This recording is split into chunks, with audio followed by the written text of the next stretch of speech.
Nous allons maintenant parler de théâtre et de télévision avec une pièce qui vous a beaucoup plu, une télévision française, c'est le titre de la pièce, qui se joue au Théâtre des Abbesses ici à Paris, qui revient sur les coulisses de la privatisation de TF1. Oui, ça m'a beaucoup plu parce que la pièce dure 3 heures. Je me suis dit au début, oulala, 3 heures. Et ben ça Faut dure, manger avant. Hein. Ça dure moins longtemps qu'un journal télévisé d'une demi-heure.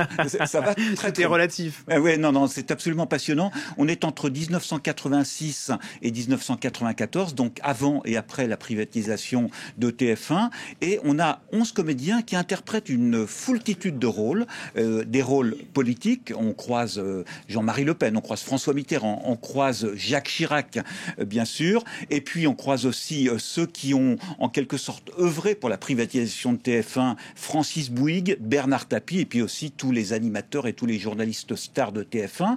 Voilà, tout ça va très vite, et puis tous les comédiens jouent tous les rôles, et puis tout cela est rythmé aussi par l'actualité.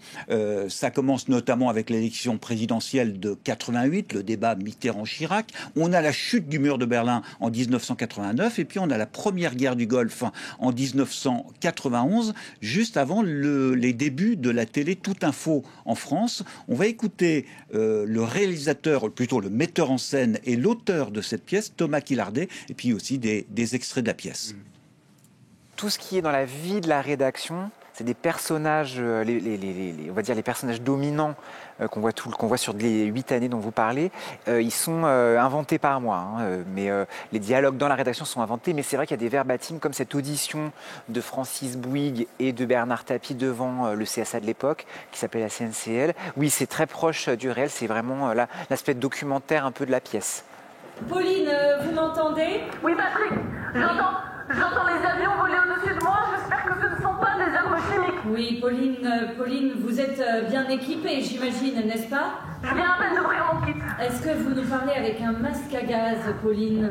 Non, je n'ai pas eu le temps de le mettre. Ah, il faut le mettre, Pauline, il faut le mettre?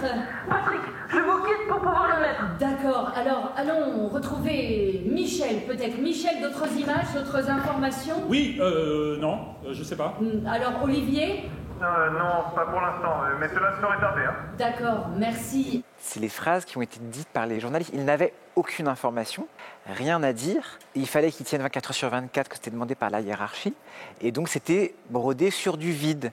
Mais c'est là où j'espère que le spectacle n'est pas à charge sur les journalistes qui nous interrogent, nous, en tant que téléspectateurs. Ce vide, ce 24 heures sur 24, pour ne rien dire, a cartonné en audience et en part de marché. Voilà, c'est un débat en tout cas journalistiquement parlant et médiatique. Et c'était donc la guerre du Golfe en 1991 et ça a créé, TF1 a eu l'idée à ce moment-là de créer la première chaîne info LCI. Voilà. Et puis ensuite France 24 est arrivé en 2006. Et là il n'y a pas de vide du tout. Non, il n'y a pas de vide, c'est vrai. Une télévision française au Théâtre des Abbesses à Paris, c'est jusqu'à la fin de la semaine.